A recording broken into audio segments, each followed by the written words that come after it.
Let's get into some overreactions here, Tom. What we got this week in this week's edition? Kansas, which by the way is up, I think double digits on Colorado as we speak. Kansas will either be a first round exit or find themselves in the Final Four. There is no in between. RC, is that an overreaction? A little, because I don't see a Final Four in this group. If I had to bet, which one, I'd take more of a first round exit. I don't see a Final Four in Kansas.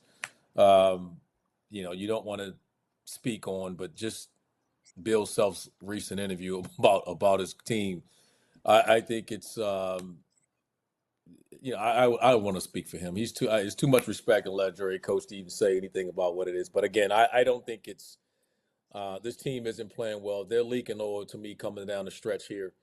They'll take care of business. There's no doubt they'll beat Colorado tonight. But I don't even think they'll make a run in the Big 12 tournament, let alone in the NCAA tournament. So they look like they're searching for answers, or there's something going on, and I don't know what that is, but there's some frustration in Kansas right now, and you can see that. So they're off to a strong first half here. Hunter Dickinson is doing what he's done most of the year, but I'm not big. I don't expect much out of Kansas in the NCAA tournament. So I'm definitely not saying Final Four. If I had to pick one of those two, judging from that question, then I'd say it'd be more of a first round exit. John? Yeah. RC said the word a few times. It's a team sport. It's a team sport. And it's easy to see when a team is together and a team is not, and don't know what's happening in that locker room or what's going on. But this is not necessarily a team.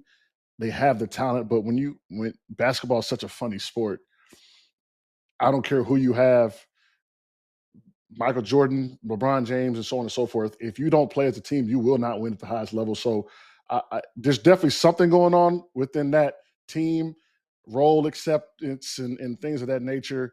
You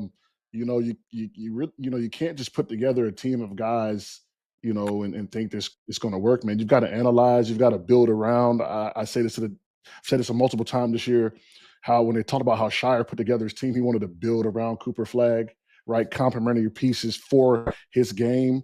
I think that's the way college basketball is going, especially if you get a guy. You can't just say, oh, let me go get Storr and Griffin and, does he fit? Let's be clear, John.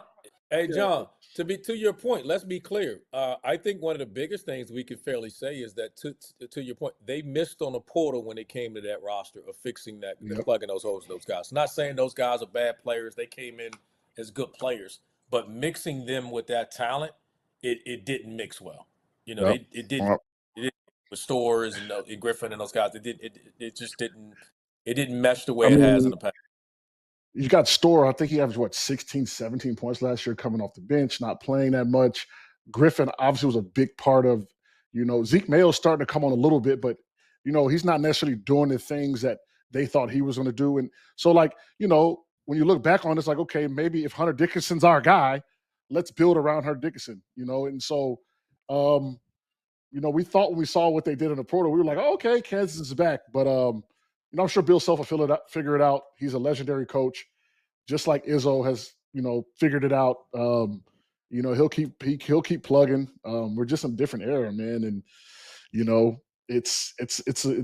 I didn't play in it, so I have no idea how it is inside those walls with the NIL and 1 year player. I was roommates with my guys that I came in with and I left with, and so it's just a whole different ball game. That's why we were so close and played such a team, because we lived together for 3 years. It's frustrating, man, because you go out and can you imagine? It is pro basketball in a sense. It's semi-pro basketball, right? You pay a kid $600,000-$700,000, and then he's not performing to your liking. It's frustrating. It's frustrating to coach him. It's just like, damn. And so it creates a lot of issues, and it's not just them. I think programs like we're saying this like with Carolina, and we're saying this about Kansas, things that we would have never said in the past, that when we see, not necessarily that it's chemistry issues, but it's just like, hey, we got to change the way we're doing things if you want to Kansas and even look at Kentucky a year ago, right? It wasn't just getting to the tournament. When you're talking about Carolina, Kansas, Kentucky, it's not just about getting to the tournament. Those are the blue bloods, the championship level programs, and you're expecting them to be. And you're not. The last 2 years with Kansas, and this Kansas team, let's be honest, let's be frank, this is disappointing. They're not as bad as the Carolina was a couple of years ago as far as being ranked number 1 and not making the tournament. But there seems to be a level of frustration. To your point, I mean, they're really not that far off. I mean, they're no, they are, but they're still top 25. They may play themselves out of a top 4 or 5 seed, but they're not going to fall out of the tournament, is what I'm saying. So they're not as bad as Carolina was number 1 and out of the tournament. There's nothing that looks like, for a team that's preseason number 1, you would have said, hey, Kansas is going to the finals. None of us feel like they're even gonna. They'll be lucky to make it to the Sweet 16, before we say anything like that. So you got to hit on the portal. You got to change. You got to do some things differently. It's going to be interesting offseason with Kansas because they're going into this stretch, man, where, hell, Hunter Dickinson, these guys are gone. That foundation of DeJuan Harris and Hunter Dickinson and KJ Adams, these guys are, you're going to have to, this thing's going to change.